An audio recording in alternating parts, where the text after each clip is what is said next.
Okay, Beige Martin, last chapter of Mrs. Frisby and the Rats of Nim. Epilogue. A few days later, early in the morning, the plow came through the garden. Mrs. Frisby heard the chug of the tractor and the soft scrape of the steel against the earth.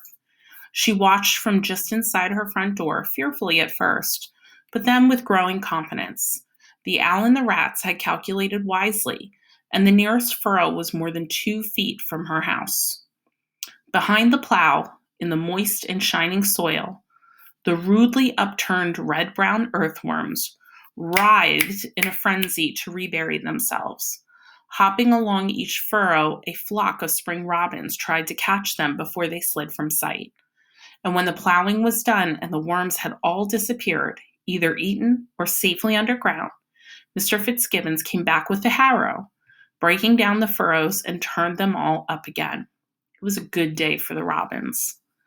After the harrow, for the next 2 days came the Fitzgibbons themselves, all 4 of them with hoes and bags of seed, planting lettuce, beans, spinach, potatoes, corn, and asparagus.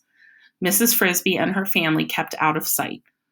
Thoughtfully, Brutus and Arthur had dug their doorway behind the tuft of grass so that not even Billy noticed it. Brutus and Arthur. Mrs. Frisby did not suppose she would ever see either one of them again, nor Nicodemus, nor any of the others.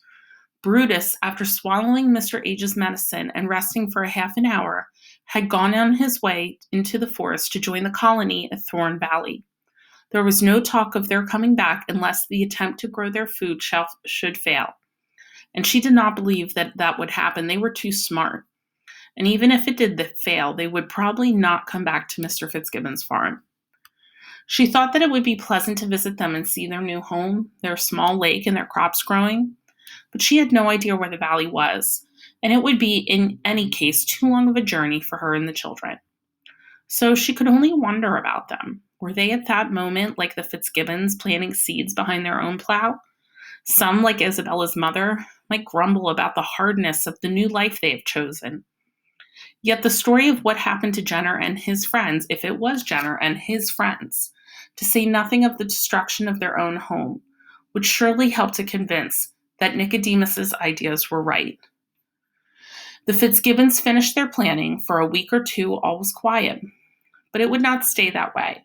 The crops would appear, the asparagus was ready to sprout, and for the rest of the spring and summer, the garden would be too busy of a place for mice to live in comfortably. So on a day in May, as warm as summer, early in the morning, Mrs. Frisby and her children laid a patchwork of sticks, grass, and leaves over top the entrance to their cement block house, and then carefully scraped earth over it so that it would not show. With luck, they would not have to dig a new one in the autumn. They walked to their summer house, taking half a day to do it, strolling slowly and enjoying the fine weather, stopping on the way to eat some new spring leaves of field cress, some young greens, and a crisp, spicy mushroom that had sprouted by the edge of the woods. For their main course a little farther on, there was a whole field of winter wheat, its kernels newly ripe and soft. As they approached the brook, towards the big tree in the hollow whose roots would make it their summer home, the children ran ahead shouting and laughing. Timothy ran with them, and Mrs. Frisby was glad to see that he showed no trace of his sickness.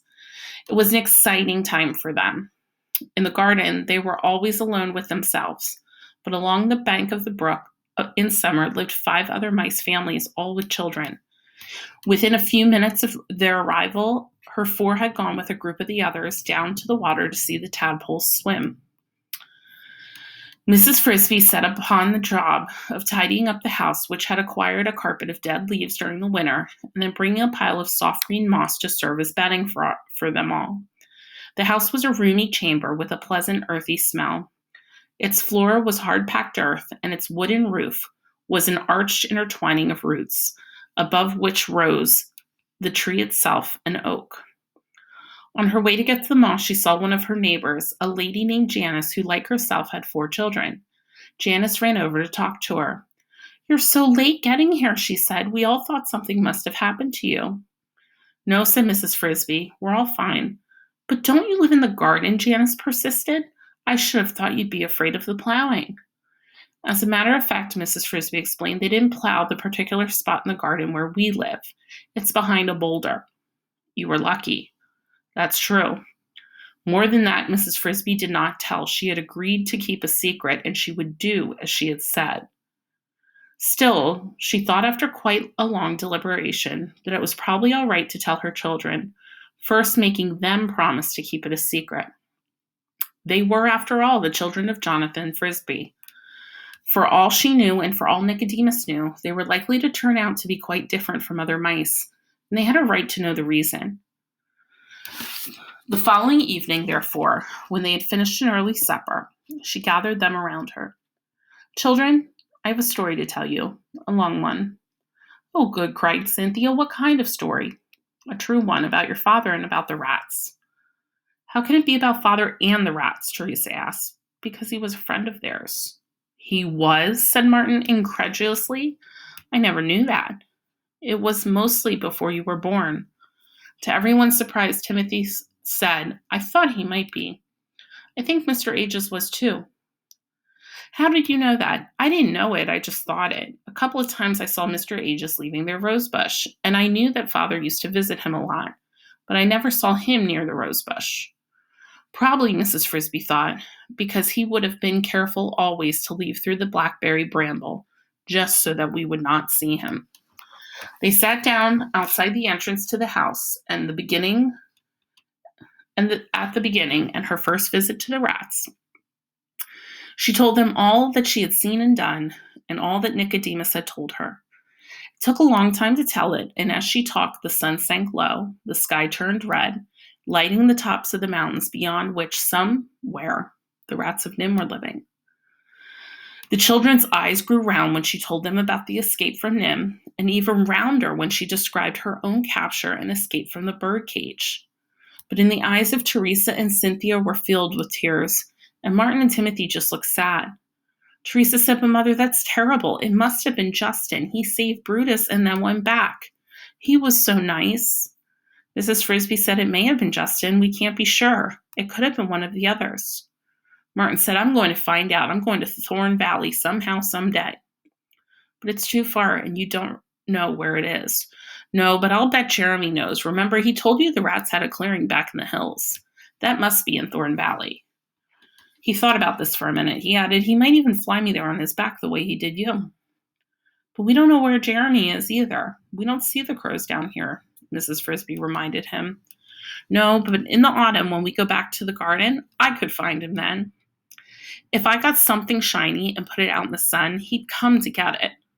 Martin was growing excited at his idea. Oh, Mother, may I? I don't know. I doubt the rats will want visitors from the outside. They wouldn't mind. After all, you helped them, and so did Father, and I wouldn't want to do any harm. It's not something we have to decide tonight, said Mrs. Frisbee. I'll think about it. And now it's late. It's time for bed. The sun had set. They went into the house and lay down on the soft moss that Mrs. Frisbee had placed on the floor of their room under the roots. Outside, the brook swam quietly through the woods, and up above them the warm wind blew through the newly open leaves of the big oak tree. They went to sleep. You have finished the 4 novels of your 5th grade school year. This is the afterword that Robert O'Brien wrote, or about how he wrote the book. So